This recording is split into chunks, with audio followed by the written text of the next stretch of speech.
আচ্ছা বলুন তো, আমরা পুলিশের কাছে বা উকিলের কাছে বা ডাক্তারের কাছে বা এখন এই সমাজ কর্মী, হ্যাঁ, বা মানব অধিকার কর্মী, এদের কাছে কেন যাই? হ্যাঁ, অবশ্যই কোনো একটা সমস্যা মানে পড়লে, সেই রকম গুরুতর সমস্যা যে ক্ষেত্রে আমরা বিচার পাচ্ছি না বা আমরা ভিকটিম হচ্ছি, একটা নিরপরাধ মানে মানুষ, তাকে অপরাধীর খাতায় জড়িয়ে দেওয়া হচ্ছে, সেই ক্ষেত্রে আমরা বিচার পাওয়ার জন্য কোথায় যাই? অবশ্যই আমরা পুলিশের কাছে যাই বা উকিলের কাছে যাই বা এখন তো অবশ্যই মানবাধিকার কর্মীদের কাছে যাই। হ্যাঁ, ডাক্তারদের কাছে কেন যাই? অবশ্যই রোগগ্রস্ত হলে, রোগে আক্রান্ত হলে। আচ্ছা, এদের কাছে যে গিয়ে সবাই কি সঠিকভাবে সব কিছুতে বিচার পায়? যদি সবাই সঠিকভাবে বিচার পেত তাহলে মনে হয় এই কথাটা শোনা যেত না, উকিলে উকিলে মিল হয়ে গেছে, টাকা খেয়ে দুই পক্ষের উকিল মিল হয়ে গেছে, 60 হয়ে গেছে, তাই না? তারপরে আবার কি শোনা যায়, আরে পুলিশ সে তো ঘুষ নিয়ে কোন দিকের কোন কেসটা কিভাবে যে সালটে দেবে তার বলার অপেক্ষায় রাখে না। ডাক্তার, ওরে বাবা রে বাবা, সে তো অনেক অনেক ডাক্তারদের আবার এরকম কথা শোনা যায় যে তারা প্রাইভেট নার্সিং হোমগুলোতে তাদের পেশেন্টকে টেনে আনার জন্য সরকারি হাসপাতালে আর কোনো রকমের চিকিৎসা করে না, তাই না? এখন এই যে মানবাধিকার কর্মী, এই মানবাধিকার কর্মীদের কি কাজ? মানবাধিকার কর্মীদের কাজ হচ্ছে কি, কারোর মানে কেউ যদি কোনো রকমের সমস্যায় পড়ে, সেই সমস্যা থেকে তাকে ভালো রকমের গাইড করে, তাকে লিগ্যাল ওয়েতে, তাকে আইনি পদ্ধতিতে, তাকে ভালো লয়ার ধরিয়ে দিয়ে যাতে করে সে সুবিচার পায়, সেই বিচারের মাধ্যমে তাকে ধরিয়ে দেওয়া। যেমন দেখুন, প্রীতম রিমি দিশানির যে ব্যাপারটা ছিল, সত্যি তো এটা প্রচন্ড পরিমাণে একটা ডিফিকাল্ট কেস। কেউ এখান থেকে এদের সমস্যা সমাধান করতে কিন্তু পারছিল না। এদের নিয়ে প্রচুর প্রচুর প্রচুর কন্ট্রোভার্সি হয়েছে। না, আমি কন্ট্রোভার্সি করিনি, কিন্তু এদের নিয়ে কন্ট্রোভার্সি হয়েছে। এ ধরনের জিনিস আমি দুই একটা ক্ষেত্রে দেখেছি। যাই হোক না কেন, তো আমি এরকম দেখেছি যে তাদের নিয়ে প্রচুর কন্ট্রোভার্সি হচ্ছিল, এবং এই যে বিষয়টা প্রীতম রিমি দিশানির যে বিষয়টা, সেটা প্রচন্ড পরিমাণে দীর্ঘ মেয়াদি যাচ্ছিল। হ্যাঁ, তাদেরকে কেউ কোনো মতেই থামাতে পারছিল না, এটা সত্যি কথা। হ্যাঁ, তখন কি হলো, ম্যাডামের অবতীর্ণ হলেন ম্যাডাম। সেই ম্যাডাম কি করলেন, সাথে সাথে সেই ম্যাডাম এই কেসটা নিলেন, এবং কেসটা নিয়ে যেভাবেই হোক সেই সমস্যার সমাধান কিভাবে হয়েছে না হয়েছে এখন সবার কাছেই পরিষ্কার। তো এখন তাই নিয়ে কন্ট্রোভার্সিও বলুন বা তারা তাদের ট্র্যাকে চলছে, কেউ কারোর পথে যাচ্ছে না, কেউ কাউকে বিয়ের প্রলোভন দেখাচ্ছে না, কেউ কারোর সাথে আবার সম্পর্ক করে আবার বিয়ে করছে না। মানে এদের তো একবার বিয়ে করে বউ ছেড়ে দেয়, তারপরে আবার আরেকজনকে প্রেম করে, তাকে বিয়ে করে, আবার তাকে ছেড়ে দেয়, আবার পুরনো যাকে বিয়ে করেছিল তাকে আবার তার সাথে যোগাযোগ করে, এই ধরনের নোংরামিগুলো চলছিল। কিন্তু এর মধ্যে যেটা বিস্ফোরক জিনিস কানে আসলো, সেই বিস্ফোরক জিনিসটা কি? বিস্ফোরক জিনিসটা হলো যে এই যে মানবাধিকার কর্মী, যিনি নাকি মানুষের জন্য লড়াই করেন, তিনিও কি করেছিলেন, তিনিও আরশের সাথে যোগাযোগ করেছিলেন। কেন আরশের সাথে তার যোগাযোগ করতে হলো? তার এত পাওয়ার, তার এত ক্ষমতা, দেশের মধ্যে যার বিশাল বড় একটা সংগঠন, যেখানে সে ন্যাশনাল হিউম্যান রাইটসের সঙ্গেও যুক্ত, তাই না? তো তার মতো মহিলার, আমার তো মনে হয় না বিদেশের ওই রকমের লুঙ্গি বাহিনীর বা জারজের সাথে তার সম্পর্ক জুড়তে হবে। হ্যাঁ, তার মাকসাদ ছিল। তার মাকসাদ কি, কাজে কিসের জন্য ছিল? তিনি হ্যাকার খুঁজছিলেন গো, হ্যাকার। হ্যাকার ভাবতে পারা যায়? হ্যাকার, হ্যাকার কেন হ্যাকার খোঁজা হচ্ছিল? হ্যাকার খোঁজা হচ্ছিল যাতে করে এই তিনজনের যে চ্যানেলগুলো আছে, প্রীতম রিমি দিশানি, তারপরে হচ্ছে তোমার পিঙ্কি পালের, বা হচ্ছে ওইদিকে ভদ্রলোকের নামটা আমি মনে করতে পারছি না আপাতত, পিঙ্কি পালের যে এখন হাজবেন্ড, সেই পাল কাকুর, সবার চ্যানেল কি করতে চেয়েছিলেন? হ্যাক করে একদম ইন দা ভোগ অফ মাতে পাঠাতে চেয়েছিলেন। ওরে বাপরে বাপ, তাহলে ভাবতে পারছেন কত বড় তাদের উপকার করতে চেয়েছিলেন। মানে আমি না শুনে জাস্ট অবাক, আমি জাস্ট শুনে অবাক। হ্যাঁ, তারপরে আবার কি হয়েছিল, তারপরে আবার হয়েছিল, মানে হাসবো না কি বলবো, আমি ওনাকে ফোন করেছিলাম, হ্যাঁ এটা সত্যি কথাই, আমি ওনাকে একদিন ফোন করেছিলাম হোয়াটসঅ্যাপে, তখন আমার সঙ্গে ওনার সাথে মোটামুটি মানে এই বাচ্চার বাবার সূত্র ধরেও কিছুটা কথাবার্তা হয়েছিল। ওই উনি সবাইকে একসাথে ফোন কলে নিতেন, হোয়াটসঅ্যাপ কলে, সেক্ষেত্রে কথা হয়েছিল। তা আমার বাড়িতে একটু সত্যি অশান্তি হয়েছিল, আমার শ্বশুর শাশুড়ির সাথেই আমার অশান্তিটা হয়েছিল, না আমার হাজব্যান্ডের সাথে হয়নি। তো আমার শ্বশুর শাশুড়ির সাথে হওয়ার জন্যই আমি ম্যাডামকে ফোন করেছিলাম। হ্যাঁ, তো যাই হোক, তার ব্যাখ্যা হিসাবে উনি কি সুন্দর ওয়াইটিতে সেটাকে পরিবেশন করেছিলেন। পারিবারিক কেচ্ছা গো, পারিবারিক কেচ্ছা। উনি মনে হয় ভুলে যাচ্ছেন ওনারও একটা ছেলে আছে। হ্যাঁ, যাই হোক, পড়াশুনোয় ভালো, সে অবশ্যই এবার বোর্ড দিল, বেশ ভালো পার্সেন্টেজ নিয়েই সে পাশ করেছে। আরও বড় হোক, আমার তরফ থেকে তাকে অনেক অনেক তার আশীর্বাদ। কিন্তু তারও তো বিয়ে হবে নাকি, তারও তো বউ আসবে, পারিবারিক ক্ষেত্রটা যেন আবার তার পরিবারের ক্ষেত্রে না ঘটে। যাই হোক, যেটা বলার বিষয়। এইবার আসি যেটা মূল কথায়, দেশদ্রোহী দেশদ্রোহী দেশদ্রোহী। আরে ভাই, দেশদ্রোহীর ডেফিনেশনটা কি, তাই নিয়ে আজকে বলতে গিয়ে অনেক অনেক অনেক কথা বলবো, এবং মানবাধিকার কর্মীর এখন সঠিক কাজটা কি, যেটা আমি আজকে সত্যিই উপলব্ধি করতে পেরেছি, তাই নিয়ে আজকে বিচার বিশ্লেষণ করব। কিন্তু সবার আগে ইন্ট্রো। হ্যালো বন্ধুরা, কেমন আছো তোমরা সবাই? আশা করি তোমরা সবাই খুব ভালো আছো, আমিও ভালো আছি। মামনের মনের কথাতে তোমাদের সকলকে সুস্বাগতম। দেশদ্রোহী, দেশদ্রোহী কথাটার মানে কি, এই মানেটা জেনে নিয়ে তো আমার ব্যাখ্যাটা দিতে হবে বা আমার সেটাকে অ্যাপ্লাই করতে হবে। অশিক্ষিত মূর্খের মতো আমি দেশদ্রোহী দেশদ্রোহী দেশদ্রোহী করে কারোর গায়ে যদি লাগিয়ে দিই, তাহলে কি সে সত্যিই দেশদ্রোহী হয়ে উঠবে? না। দেখুন, দেশদ্রোহী কথাটার মানে হচ্ছে দেশের মধ্যে থেকেই সে আমাদের দেশের গুরুত্বপূর্ণ ইম্পর্ট্যান্ট ইনফরমেশনগুলো আমাদের বিপক্ষ শত্রুর হাতে তুলে দিচ্ছে, শত্রুর হাতে তুলে দিচ্ছে, বিপক্ষ বিদেশে হাতে, মানে শত্রু দেশের হাতে, তাকে আমরা বলবো অবশ্যই দেশদ্রোহী। যেমন করে এখন ওই জ্যোতির কথা শোনা যাচ্ছে, যার কিনা ওই পাকিস্তানে তার বয়ফ্রেন্ড ছিল, এবং যে কিনা একজন ব্লগার, যার মাধ্যমে কিনা এই পেহেলগাঁও, হ্যাঁ পেহেলগাঁওয়ের যে ব্যাপারটা, সেটা তার অনেক আগেই তাদের কাছে ইনফরমেশন পাঠিয়েছে এই জ্যোতি, এরকম ভাবেই তাকে অ্যারেস্টও করা হয়েছে। যাই হোক, এই ক্ষেত্রে একে বলা হয় কি, দেশদ্রোহী। 13 তারিখ, 13ই মে 2025, হ্যাঁ সেদিন আমি বাপের বাড়িতেই ছিলাম। তো যাই হোক, সেদিন সকালবেলায় আমি কি করলাম, 7টার সময় আমি মোবাইল দেখছিলাম। মোবাইল দেখতে দেখতে কি দেখলাম, আরশের ভিডিও দেখলাম, এবং আরশের ভিডিওতে যেটা সবচেয়ে গুরুত্বপূর্ণ এবং আকর্ষণীয় লাগলো কি, ম্যাডামের নিজস্ব ভয়েস কল রেকর্ডিং। সেখানে শোনা যাচ্ছে, আরে দুখেনের সাথে হিড়িম্বার প্রেমটা লাগিয়ে দাও তুমি।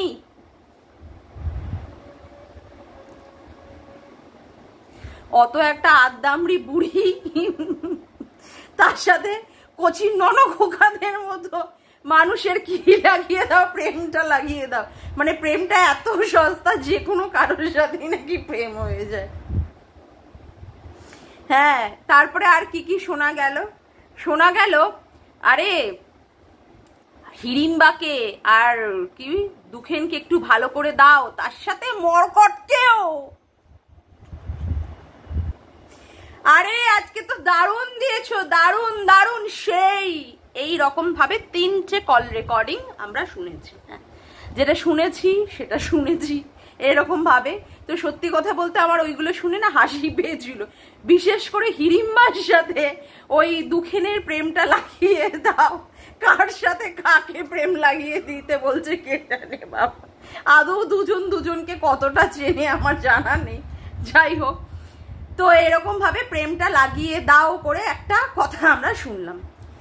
এরপরে কি হলো, তারপরে আমি সকাল 7টার পরে, এরপরে আমি এই 10টা-11টা নাগাদ, হ্যাঁ 10টা-11টা নাগাদ আবার আমি আর একটা ভিডিও দেখলাম। সেই ভিডিওতে একজন চিৎকার করে, মানে সে চিৎকার মানে আদৌ পড়াশুনো তো কিছু জানে না, তো তো তার জন্য সে মানে ভাবে যে যত চিৎকার করে সে ভিডিও করবে তত বেশি বেশি করে মানুষের কানে গিয়ে পৌঁছাবে তার কথা। যাই হোক, যেমন উপলব্ধি যেমন বুদ্ধি তার তেমন কাজ। এবার সে কি করলো, সীমাদিকে দেশদ্রোহী দেশদ্রোহী। হ্যাঁ, তুমি ছাড়া আর কে বলেছে? তুমি একমাত্র বলেছো। হ্যাঁ, আমাদের গ্রুপের কথা এই রকম ভাবে বলেছো। এ বলেনি, ও বলেনি, সে বলেনি, তাহলে বললোটা কে? তোমাকেই একমাত্র দুঃখে এইভাবে অ্যাটাক করেছিল, তোমার সঙ্গে বাচ্চার বাবার এইভাবে একটা প্রেম জুড়িয়ে দিয়েছিল, তার জন্যই তুমি এই কথাটা আরশের মাধ্যমে লিক করে দিলে। এই জন্য তুমি হলে দেশদ্রোহী। না, এটা সত্যি কথা বলতে, কেউ কারোর ভয়েস যদি তুলে দেয়, হ্যাঁ, কারোর ভয়েস সে অন্য আরেকজনের কাছে তুলে দিল, সত্যি দেশদ্রোহী হয়ে গেল না? তাহলে বলতে হবে বগদাদার এরকম অনেক অনেক কল রেকর্ডিং আমরা আবার ম্যাডামের লাইভ থেকে শুনেছি, তাই তো? তাই তো? তাই তো? সত্যি কথা তো। হ্যাঁ, তাহলে সেই ক্ষেত্রে দেশদ্রোহীটা তাহলে কে? মানে বগদাদার সাথে যে কথাগুলো হয়েছে সুপরিকল্পিতভাবে সেইগুলোকে কি করা হয়েছে, সেইগুলোকে সুন্দরভাবে রেকর্ড করা হয়েছে, যাতে করে পরবর্তীকালে এইগুলো এভিডেন্স হিসাবে কাজে লাগানো যায়। যাই হোক, এইগুলোকে কাজে লাগানো যায়। তো এই জন্যই উনিও কি করেছেন সুন্দরভাবে। হ্যাঁ, বগদাদাও অন্যায় করেছে, আমি তাকেও সাপোর্ট করছি না, কিন্তু বগদাদার কথাগুলো যখন আবার এই রকম ভাবে ম্যাডামের লাইফ থেকে আমরা শুনছিলাম, তাহলে এই ক্ষেত্রে তাহলে কি বলা উচিত? দেশদ্রোহী বলা উচিত নয় কি? না, ও যেহেতু বাংলাদেশের কাছে গেছে, যেহেতু আমাদের এখানকার কাটা তারের বেড়া পার করে যেহেতু বাংলাদেশের কাছে গেছে, সেই জন্য দেশদ্রোহিতাটা হয়ে গেছে, তাই না? মানে সত্যি মাথায় যে কি বুদ্ধি, আর বুদ্ধির একদম তারিফ করতে হয়। যাই হোক, তো এইরকম করে কি হলো, তখন দেশদ্রোহী বলে ট্যাগলাইন লাগিয়ে দেওয়া হলো, কিন্তু এখনো পর্যন্ত প্রমাণিত হয়নি। Still now, still today, from that day to still today, আজ অব্দি প্রমাণিত হয়নি যে সীমাদির মোবাইল থেকেই এই ধরনের ভিডিওর মানে অডিও ক্লিপিংগুলোই আরশের চ্যানেলে গেছে। যদি প্রমাণিত হয় তারপরের কথা তো হবে, কিন্তু বগদাদার যে সমস্ত অডিও ক্লিপিংগুলো আমরা শুনেছি সেইগুলো যার সাথে হয়েছে সেটা কিন্তু পুরোপুরি প্রমাণিত, এবং কে কাকে তুলে দিয়েছে সেটাও কিন্তু পুরোটা প্রমাণিত। কিন্তু সীমাদি যে আরশের কাছে এই 3টে অডিও রেকর্ডিং যে তুলে দিয়েছে, এটা কিন্তু এখনো পর্যন্ত প্রমাণিত হয়নি। তাহলে আজ অবধি কেন সীমাদিকে বলা হচ্ছে দেশদ্রোহী? কেন বলা হচ্ছে দেশদ্রোহী? এবার আসি, সেদিন ম্যাডাম লাইভ করছিলেন, সীমাদি আর ম্যাডাম সেদিন লাইভ করছিলেন যতদূর সম্ভব মনে হয় স্যাটারডেতে, লাস্ট স্যাটারডেতে, আজকে কি বার, না সানডেতে, সরি সানডেতেই হবে আজকে, না না সানডে না, স্যাটারডেতে, সরি আমি ভুল বলছি, স্যাটারডেতে ম্যাডাম লাইভ করছিলেন। তো সেখানে কি করা হলো, সেখানে একজন ক্রিয়েটার সে বললেও আপনি তো সীমাকে কখনো কোনো দোষের খাতায় ফেলেন না, সীমাকে, অথচ সীমা যে কত দোষ করেছে সেটা আপনি জানেন। সেই সময় ম্যাডাম একটা উক্তি দিলেন বা উদ্ধৃতি পাস করলেন, তিনি সীমাকে ব্যবহার করেছেন কাটা দিয়ে কাটা তুলতে হয়, একদম বন্ধুরা। সেই সময় ম্যাডাম কি করলেন, সেই সময় একটা উক্তি করে দিলেন কাটা দিয়ে কাটা তুলতে হয়, মাইন্ড ইট। হ্যাঁ, আজকে যেটা নিয়ে বলার বিষয়, কাটা দিয়ে কাটা তুলতে হয়। দেখুন, ম্যাডাম আজকে এখানটায় এসে বলছেন সীমাদি পড়াশুনো জানে না, অশিক্ষিত, মূর্খ, ক লিখতে কলম ভাঙে, এটা ব্লা ব্লা ব্লা। আর যেই কথাগুলো ম্যাডাম এখন সীমাদির সংক্রান্ত বলছে, বিশেষ করে শিক্ষাগত যোগ্যতা, এটা নিয়ে সীমাদি অস্বীকার করতে পারবে না, কারণ এটা সত্যি। সীমাদি সেই রকম ভাবে খুব মানে উচ্চ দরের পড়াশুনো জানে কিনা বলে আমার সন্দেহ আছে। হ্যাঁ, আদৌ মানে গ্র্যাজুয়েট কিনা আমি জানি না, গ্র্যাজুয়েশন হয়তো বা কমপ্লিট করলেও করতে পারে, বা পাস গ্র্যাজুয়েট হবে, যাই হোক। সেই সময় কি করেছিলেন ম্যাডাম, যখন প্রীতম রিমি দিশানির ক্ষেত্রে কেসটা চলছিল, ম্যাডাম কিন্তু সেই সময়ও দল তৈরি করেছিলেন এবং সেই দলে কাকে নিয়েছিলেন? হ্যাঁ, মামাই। মামাই কি ছিল? একজন বিসিএস অফিসার, তাই না? WBCS অফিসার, একদম তাই। তো মামাইয়ের শিক্ষাগত যোগ্যতাটা তো অনেকটাই বেশি ছিল এবং আমরা দেখেছি মামাইয়ের সাথে ম্যাডামকে ডুয়েট লাইভ করতে এবং এই সমস্ত কেস সংক্রান্ত ব্যাপার নিয়ে আলোচনা করতে। এবং ম্যাডাম কি করেছিলেন, ওইদিকে প্রীতমকে নিয়েও একদিন লাইভ করলেন, সেখানে মামাই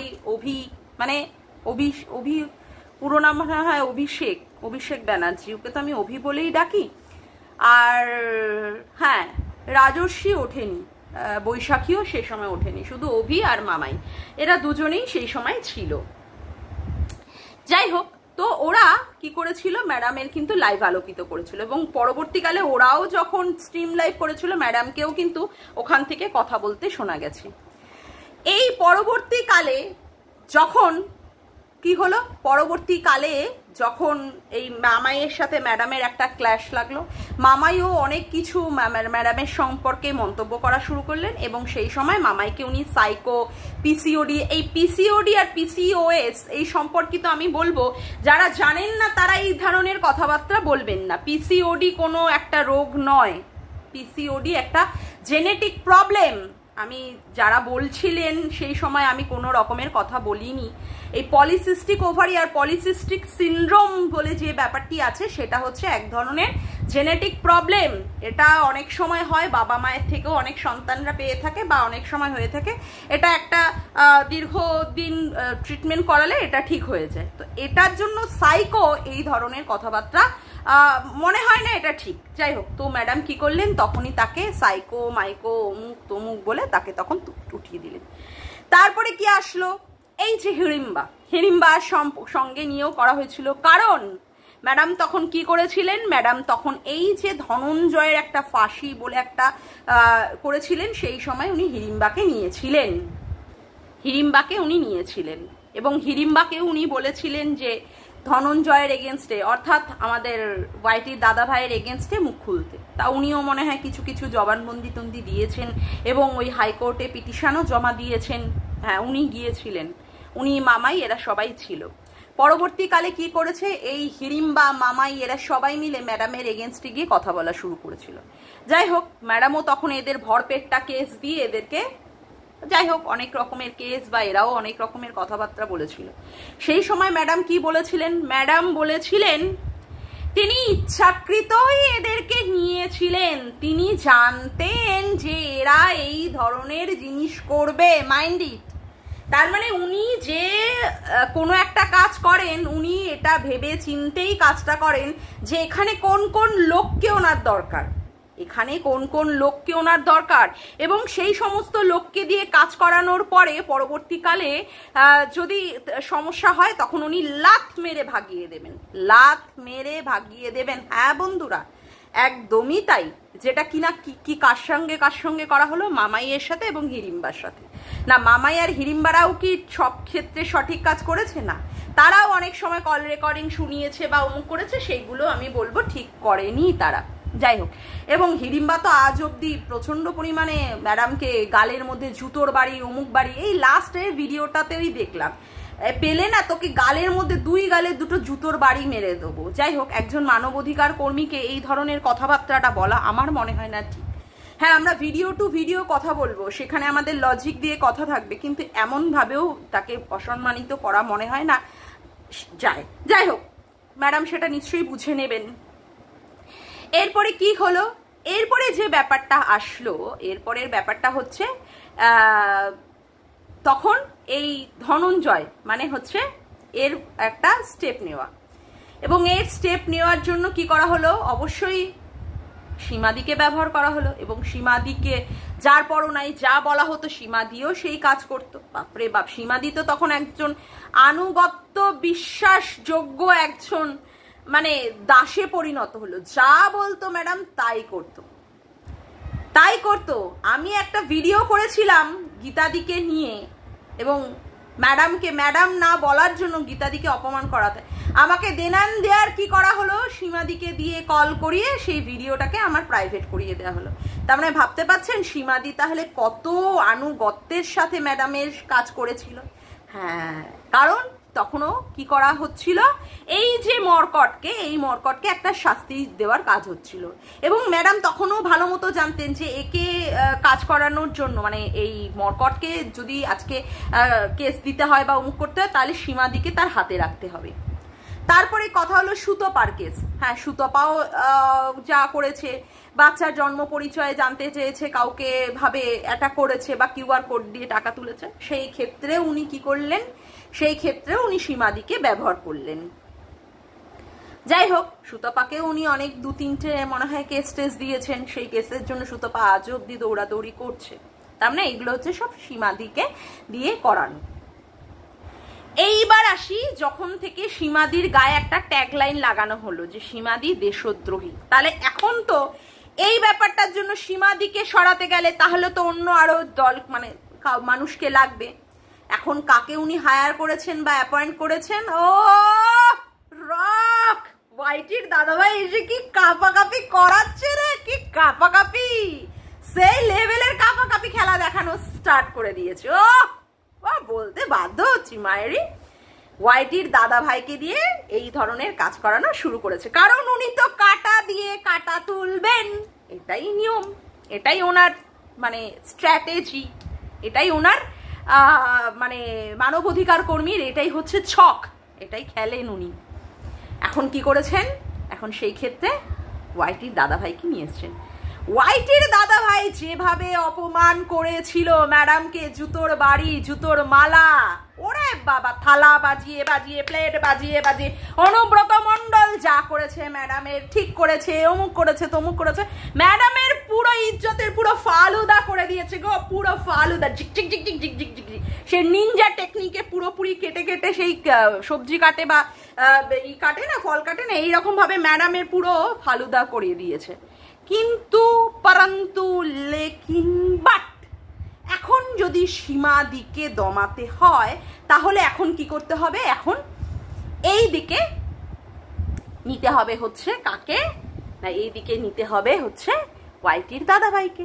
সেই জন্য ম্যাডাম কি করলেন, আগের দিন ওয়াইটির দাদা ভাইয়ের সঙ্গে প্রচন্ড হাসি মজাতে করলেন, বললেন খেলা হবে, খেলা হবে, তুমি ভিডিও নামাও, তুমি ভিডিও নামাও। আর একজন, ওরে বাবা, পুলিশের বউ, সে কিনা বলেছিল ম্যাডাম যদি তার বরের দিকে তাকায় আসবো ঠিকই একদম তাড়া করবে। সিরিয়াসলি এখন তো মনে হচ্ছে ম্যাডাম মনে হয় এইগুলো শোনারই যোগ্য, না হলে মানে লাইভে ওই রকম ভাবে যে বলেছিল আসবো ঠিক নিয়ে তার দিকে তাড়া করবে, তাকে কখনো মান্যতা দিয়ে এইভাবে তার লাইভে আলোকিত করিয়ে বসিয়ে রাখে, আর তার মানে রূপের প্রশংসা, তার অমুকের প্রশংসা, তার বর পুলিশে চাকরি করে বলে এইরকম প্রশংসা করতে পারে না? ম্যাডামের মানে সেই লেভেলের মান সম্মান, ম্যাডাম মানে ঠিক মানুষকে, মানে উনি বলেন না আমি ঠিক বুঝতে পারি কোন মানুষকে দিয়ে কি করা দরকার, তো এই মানুষগুলো যে ওনার পিছনে বলেছে বা এখন আবার এদেরকেই দরকার, মানে তারাও ঠিকঠাকই উদ্ধৃতি দিয়েছিল, আর এখন তাদেরকেই দিয়ে দরকার কাটা দিয়ে কাটা তোলার ক্ষেত্রে, তাই না? এই এখন এসে আজকে ওয়াইটির দাদা ভাই একদম ধামাকাদার একটা ভিডিও করেছে এবং ধামাকাদার একটা লাইভ করেছে। কি বুঝিয়েছে ধামাকাদার এই দাদা ভাই? বলেছে এই যে সীমাদি বলেছিল হোয়াটসঅ্যাপের মাধ্যমে টাকা এসেছে, মানে একদমই যেটা সত্যি কথা বলতে বোকামির কথা, হোয়াটসঅ্যাপের মাধ্যমে কোনো দিন কোনো ট্রানজাকশন হয় বলে আমার জানা নেই। গুগল পে হয়, ফোন পে হয়, সেই ক্ষেত্রে টাকা একটা সেক্ষেত্রে টাকা ট্রানজাকশন হয়, বা কারোর অ্যাকাউন্টে যদি কোনো সময় টাকা থাকে ওই নিফটি টিফটির মাধ্যমে টাকা পয়সাও ট্রানজাকশন হয়, কিন্তু হোয়াটসঅ্যাপের মাধ্যমে টাকা পয়সা ট্রানজাকশন হয়? সিরিয়াসলি, লাইক সিরিয়াসলি, মানে মূর্খ আর বোকা বানানোর মানে একটা ওয়ে থাকে, যেও একটা যদি বলে থাকে তা কথা হচ্ছে যে সেটা যে সঠিক, অন্যজন যে চিৎকার করে বোঝাতে বসেছে তাকেও তো সেই প্রমাণটা দিতে হবে। বাংলাদেশে খোদ আমার মামা থাকে, বাংলাদেশে খোদ আমার মামা থাকে, তার সেখান থেকে বাংলাদেশের মানে এই ইন্ডিয়াতে এনে ট্রান্সফার করে তারপরে তাকে ইন্ডিয়াতে কিছু দিনের জন্য সে ঘুরতে ফিরতে পারে। সে আমাদেরকেই টাকা দিতে পারে না, সেখান থেকে নাকি লাখ লাখ টাকা নাকি ট্রানজাকশন হয়েছে বিডি থেকে ইন্ডিয়াতে। ভাবা যায়? মানে গল্পের গরুকে কোন গাছে উঠিয়ে দিচ্ছে, গল্পের গরুকে, তাই না? হ্যাঁ। তারপরে এখন আবার বলা হচ্ছে যেহেতু সীমাদির এগেনস্টে ট্যাগলাইন লাগানো হয়েছে দেশদ্রোহী, তাহলে কি সত্যিই সীমাদি দেশদ্রোহীর কাজে এই টাকাগুলো লাগিয়েছিল? 1,40,00,000 মনে হয় এরকম, না 1,25,000 একটা অ্যামাউন্ট শুনলাম, সেই টাকা নাকি সীমাদির অ্যাকাউন্ট থেকে এসেছে, যে ক্ষেত্রে ওই টাকা দিয়ে নাকি খাট কেনাই হয়নি। এই রকম ভাবে ইনফরমেশন আছে ওয়াইটির দাদাভাইয়ের কাছে। 40,000 টাকা দিয়ে মাত্র খাটটা কেনা হয়েছিল। তাহলে বাকি টাকা কোথায় গেল? বাকি টাকা কোথায় গেল? আর এই ক্ষেত্রে নাকি সুতপাও নাকি এই ব্যাপারে যুক্ত, কারণ সুতপাও তো অনেক টাকা কিউআর কোডের মাধ্যমে তুলেছিল। তো সত্যি এখন কি হচ্ছে, ম্যাডাম এখন একটা দারুণ পয়েন্ট পেয়ে গেছেন। এইভাবেই সীমাদিকে এখন কি করতে হবে, সীমাদির পিছনে লাগতে হবে এবং তাকে দেশদ্রোহী, সে টাকা তুলেছে, সিন্ডিকেট করেছে, এইভাবে যদি মরকটকে লাগানো যায় তাহলে উনি কি করতে পারবেন, উনি এই কাজে কেসে ফুলফিল করতে পারবেন। কিন্তু পরন্তু লেকিন একটা মানে ম্যাডামের একটু দৃষ্টি গোচর করার জন্য আমার একটা কথা বলার খুব দরকার, খুব দরকার। দেখুন, ম্যাডাম এখানে এসেছেন সবার ন্যায় বিচার পাওয়ানোর জন্য এবং আমরা দেখতে পাচ্ছি কত কত সবাই ন্যায় বিচার পাচ্ছে। যাই হোক, এবার কথা হচ্ছে যে এই যে একটা পাবলিক, একটা মানুষ, একটা সাধারণ মানুষ, একটা কর্মচারী, সে কিনা চশমার দোকানে, কত টাকা ইনকাম হতে পারে? একটা চশমার দোকানের ইনকাম কত টাকা হতে পারে? হার্ডলি 10-15 হাজার টাকা, নাও চলো তর্কের খাতিরে আমি ধরে নিলাম 20,000 টাকা। হ্যাঁ, তারপরেও কি করতে হয়, তার মা কিনা একটা জায়গায় আয়ার কাজ করে, আয়ার কাজ করেই বা কি কত টাকা ইনকাম হতে পারে? যদি সে নার্স হতো বা মেট্রন হতো কোনো সরকারি হাসপাতালে তাহলেও বুঝতাম যে হ্যাঁ অনেক টাকা ইনকাম করে। একটা আয়ারই বা কত টাকা ইনকাম হতে পারে? 15, হার্ডলি 20। তা যদি আমি ধরে নিলাম 20-40,000 টাকা, তা 20-40,000 টাকা দিয়ে খাওয়া দাওয়া, পোশাক পরিচ্ছদ কেনা, তারপরে হচ্ছে বাচ্চাকে স্কুলে পড়ানো, এই সমস্ত করে ওই রকম একটা দোতলা বাড়ি, এরকম আলিশান বাড়ি করা যায়? এরকম আলিশান বাড়ি করা যায় না? সুতপাকে একবার বলতে শুনেছিলাম যে কোনো এক ভিউয়ার্সের কাছ থেকে 10,000 টাকা নিয়েছে। কে? ওয়াইটির দাদা ভাইয়ের বউ। ওয়াইটির দাদা ভাইয়ের বউ আবার কাচাকুচি করতে পারে না, বড় নরম হাত তো, সেই জন্য হাতটা ক্ষয়ে যেতে পারে, নষ্ট হয়ে যেতে পারে। তার জন্য কেউ একজন 10,000 টাকা দিয়েছিল তাকে ওয়াশিং মেশিন কিনে দেওয়ার জন্য। হ্যাঁ, অবশ্য এখন বাড়ি করে ওয়াইটির দাদা ভাই সেই ওয়াশিং মেশিনটা কিনেছে। তা আমাদেরও তো জানতে ইচ্ছা করছে যে এই যে এইভাবে আলিশান বাড়ি, ওরকম ঝা চকচকে মার্বেল দিয়ে অমুক করে ফল সিলিং লাগিয়ে ওপরে, বাবা সে আবার কত কারুকার্য, কত কত ঘর, একতলায় ঘর, দোতলায় ঘর, ছাদটা, বাবা কত কিছু। এইরকম একটা বাড়ি তৈরি করার উৎসটা বা টাকাটা কোত্থেকে আসলো? কোত্থেকে আসলো, তাই না? তাহলে তো এর এগেনস্টেও আগে আরটিআই করা উচিত। আমরাও তো জানতে চাই। এখন যখন এত স্ক্যামের কথা উঠছে, এত সিন্ডিকেটের কথা উঠছে, হ্যাঁ ঠিক আছে, সুতপা টাকা তুলেছে, সীমাদিও শুনছি এই সিন্ডিকেটের মাধ্যমে বাংলাদেশ থেকে বাচ্চার নাম করে টাকা তুলেছে। তারপরে আবার এখন গীতাদিকেও টানা হচ্ছে, কারণ কি ওই এপি ব্লগের প্রিয়ার বাচ্চা শরীর খারাপের সময় এরকম টাকাও নাকি গীতাদিও নিয়েছে।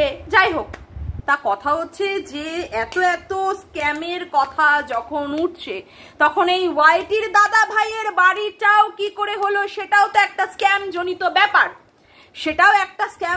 ব্যাপার, তার বাড়িটা কি করে হলো সেটাও তো আরটিআই করতে হবে, তাই না?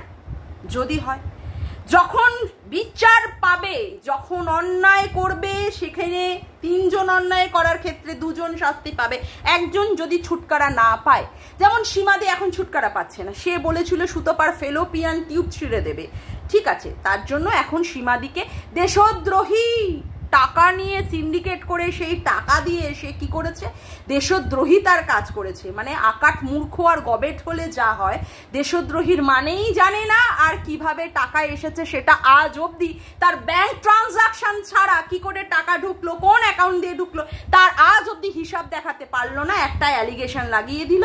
যাই হোক, এখন আবার বলা হচ্ছে দেশদ্রোহিতার কাজে নাকি এগুলো লাগানো হচ্ছে। আর সেটা নিয়ে ম্যাডাম আবার দেখলাম একটা পোস্ট দিয়ে দিয়েছেন। কি বললে তুমি? ওয়াইটির দাদা ভাই এখন মরকট থেকে ভাই হয়ে গেছে আপনার কাছে, না? সিরিয়াসলি, মানে কখন যে কাকে আপনার কাজে লাগাতে হয় সত্যি আপনার থেকে না জানলে, মানে না দেখলে, আপনাকে না দেখলে জানতে পারতাম না। মানে কখন কাকে কিভাবে, হ্যাঁ, কাটা দিয়ে কাটা তুলছেন। হ্যাঁ, কাদেরকে কাদেরকে, শত্রু মিত্র সবই দেখি আপনার কাছে একদম সব এক, না? এরা যে আপনার পিছনে আবার চক্রান্ত করবে না, এরাই যে আপনাকে ধরাশায়ী করবে না, তার গ্যারান্টি আপনার কাছে আছে? আপনি সীমাদির এগেনস্টে এইভাবে আপনাকে মানে এইভাবে করতে হচ্ছে, স্টেপ নিতে হচ্ছে, তাও আবার কি ওই মর্কটকে সাথে করে নিয়ে, যেই মর্কটের চ্যানেল আপনি 1.5 মাসের মধ্যে পর্যন্ত বন্ধ করে রেখে দিয়েছিলেন। প্রীতমের জন্য তার চ্যানেলটা চলে যাচ্ছিল, তারপরে এই সীমাদি বারংবার বলে বলে বলে বলে মর্কটের চ্যানেলটা ফিরিয়ে দিয়েছে। আজকে আপনি সেই মর্কটকেই কাজে লাগাচ্ছেন সীমাদিকে উৎখাত করার জন্য। লাইক সিরিয়াসলি কিচ্ছু বলার নেই, বিশ্বাস করুন। আজকে সত্যি কোনো ভাষা পাচ্ছি না, সত্যি কোনো ভাষা পাচ্ছি না। এই বুঝি একজন মানবাধিকার কর্মীর বিচার মানে বিবেচনার বুদ্ধি? না, আমার সত্যি আজকে মানে অবাক কাণ্ড, আমি অবাক কাণ্ড, অবাক কাণ্ড। আপনি সব জেনে শুনেই প্রত্যেকটা পদক্ষেপে আপনি বলেন আমি জেনে শুনেই তারপরে তাদেরকে নিই। তাহলে আপনি যে এখানটায় এখন যাকে হাত মিলিয়েছেন, যার সাথে ওয়াইটির দাদা ভাই, তার মানে আপনি জেনে শুনেই এটা করছেন। এবং আমি জানি না আবার আপনি একে তলে তলে পিছনে ফোন করিয়ে এই সমস্ত কথাবার্তা বলাচ্ছেন কিনা, সিরিয়াসলি জানি না। আর এই ধরনের মন্তব্য করছে। তা আমার কথা হচ্ছে, যখন হবে তখন সবারটা নিয়েই বিচার হোক, কি বলো তোমরা? একদম। যাই হোক, আজকের মতো ভিডিওটা আমি এখানেই শেষ করলাম। আমার ভিডিওটা যদি তোমাদের ভালো লেগে থাকে তবে অবশ্যই একটি লাইক করো, মানে কমেন্ট করো আর শেয়ার করো, আর চ্যানেলটিকে বেশি বেশি করে সাবস্ক্রাইব করে রেখো, আর অল নোটিফিকেশন বেলটিকে অন করে রেখো এই রকম নতুন নতুন ভিডিও পাওয়ার জন্য। আজকের মতো আসি বন্ধুরা, আবার দেখা হচ্ছে একটি নতুন ভিডিওতে। বাই।